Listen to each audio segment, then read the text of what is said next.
We have just a few days before the close of the year. And whatever level you have achieved in your financial freedom journey during the year, whether you are at the crisis level, you have attained the financial instability level, or you are financially stable, you have gained your financial independence or financial freedom, or whichever stage you are in, whether you are in the stage of financial stability, you are in the stage of financial security, you are in the stage of financial independence, or the stage of financial freedom, there are 7 important things that you must do in the next few days before the close of the year. Success is made of many small right decisions that you've done in your investment journey. These 7 things, we'll be looking at them after 3 seconds break, and therefore in the meantime, don't forget to give us a like to this video, engage us in the comment section, and if possible, share this valuable information to another person. And if you are new to the channel, we welcome you to this channel where we are committed to giving you at least 3 value-packed videos every other week. And therefore, it is important, once you give you a subscription, also hit the notification button so that YouTube will send you a notification once we upload the next video. See you after 3 seconds short break.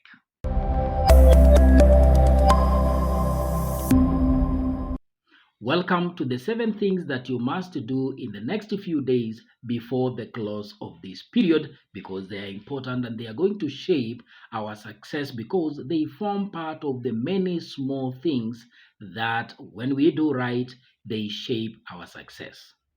Number 1 is evaluate or review your net worth. What is net worth? Finance and accountants will tell us that net worth is the balance of your assets once you have taken care of or you have deducted your liabilities.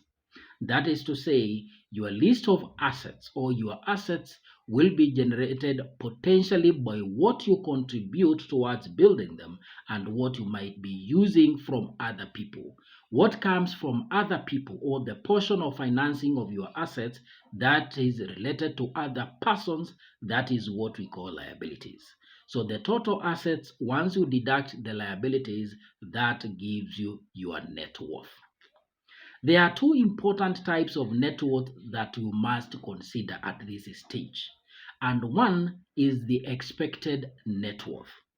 Every individual, whether you at whatever level that you are in the journey to your financial freedom, whether it is at the crisis level and stability level, independent level, or free level, you have a determinable expected net worth. And this is the formula that we use to calculate expected net worth. You take your age, multiply by your annual gross income, and then divide by 10. A good example, if you are 30 years old and you are earning a monthly income of 50,000, which translates to an annual gross of 600,000, then you take your age, that is the 30 years, multiply by 600,000, which will give you 18 million. It is that 18 million that you divide by 10, and you are going to get 1.8 million. 1.8 million will be your expected net worth. The second type of net worth that you need to calculate is your actual net worth. Get a list of all your assets, including the ones that are being managed by an employer or external parties. List all those assets, both financial assets and non-financial assets. Then also list all your liabilities. Don't leave out any form of liability. Those are debts, resources that you are using that are belonging to other people and you are supposed to pay back. Take the total assets, deduct the total liabilities, and what shall remain, that is your actual net worth.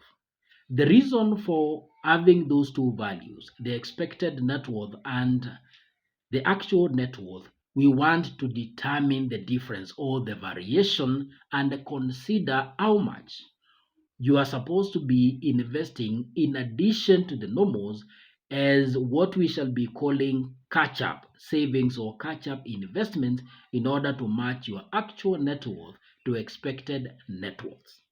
Those are standard investment values that determine the comfort that you shall enjoy.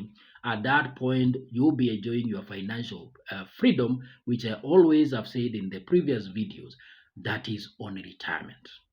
Once we have considered the list of assets and liabilities as is required in finance and accounting for determination of the actual net worth and the expected net worth, then again you have to purpose you as a person.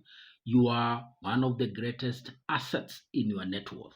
You contain or you carry the skill, you carry techniques, you carry knowledge and talents which combined make you a great asset because that gives you potential to make money or generate incomes. As it is, when we're defining an asset, we say that an asset is any resource of value that has ability to generate an income. And for that reason, those particular attributes, that is people, talent, skills, and knowledge that you possess, they make you an asset, and we consider you a primary or an essential element in your net worth. Once that has been done, then we will look at maximizing that potential or utilizing the potential or the different assets that we have to maximize our revenue generation. Then we move to number 2, take advantage of free money. When you are employed or you are self-employed running your own business, there are a couple of free monies that are given to you through employment or through taxation. Employers do match what you contribute to pension or provident funds, and a good example is when you contribute the 2,600 monthly contributions to National Social Security Fund, employer matches an equal amount to the same fund on your behalf, and that is free money. You need to look for the human resource user manuals because there are many employers will match a good percentage of what you pay to registered provident and pension funds, and that goes to build your contributions to those firms. On top of that, the government gives you the returns that are going to grow or the growth revenues from those funds that you have saved and the employers matched up free of taxes. On top of again, you need to evaluate what are the advantage of free monies that are available to you as an employee or an employer that is running your own business from taxation, because there are many tax measures that you can take advantage of and get free money from the provisions. Once you are maximizing on free money and you have also maximized on revenue generation from the assets potential we have done is number 1, then we move to number 3. In number 3, you are going to review and negotiate your bills. There are 2 people that you are going to negotiate with, and the first person is yourself. Negotiating from bills with yourself is looking at your budgets. It's a decision that you can make. If you have very little set aside for investing or saving, you can negotiate with yourself and look at those bills that you are paying that you may not be able to negotiate with the service providers, but you can comfortably and deliberately choose to downsize on the lifestyle, and that will save you money which you can push towards investing. You can decide to move to a new home where you are paying lesser rent than what you are paying, and the difference or the amounts that you will have saved on that rent, you can push that amount towards saving. You can move a few meters or a few kilometers from where you live and possibly get a similar house of similar size but at a lower rent, and that gives you savings and many other expenses or bills that you can work on by consulting yourself and choosing to deliberately reduce on what you are incurring on bills. On the other side, you can negotiate with service providers, your Wi-Fi, internet service provider, telephone service provider, and other service providers in a view of reducing your premiums or the amounts that are payable, and that will give you higher amounts of savings which you can use towards your investment or solidifying your financial stability. That moves us to the fourth important thing to do, and that is pay off your debts.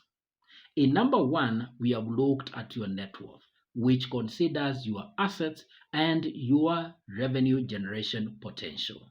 Number two, we have considered taking advantage of free money. And in number three, we have negotiated with ourselves and service providers with a view of reducing our bills, again, saving money. All those incremental incomes, directly and indirectly, we will utilize them to start on reducing or paying off our debts. And these are the bad debts, consumer debts. Once you work on your debts and you become free of debt, that is the time now we will say you have become financially stable. And that is the first important stage to your financial freedom. You are financially stable when you are free of debt, you are financing your savings and investments, and you are responsible. You are taking care of your bills. Once those three parameters are taken care of, you are financially stable and you are now on your journey to financial freedom. Once you have worked on your debt, then we will work on strategies that are going to grow our wealth. And that strategy number one will be number five, set a saving goal. As the new investment period or the new year approach, you need to have a solid saving goal. Saving is channeling the funds that we have saved, that is, we have created indirectly, and the ones that we are generating additionally directly towards partly clearing of those debts. And if those debts are not there, we are now pushing those increased incomes towards our saving goal. Once we have accumulated those saving, or once we have achieved the saving goal, then we dedicate those amounts to investments. And for that reason, lastly, we'll be looking at tax loss averse. That is, if you are in the business, you are running on your business on source computation of taxes, then you'll be looking at absorbing your tax losses from the subsequent revenues that you will have generated, and potentially that one will also be giving you additional incomes through tax savings. Then eventually and lastly, we'll be working on a targeted financial goal. That financial goal can either be set to be achieved in a year, in 2 years, in 5 years, or whatever period that you have chosen. And through our annual reviews or annual repetition of those 7 important things that we must perform before the close of any investment period, will ultimately achieve our set financial investment goals. Thank you for watching, and as you purpose to perform those 7 important things before the close of the financial year. Thank you.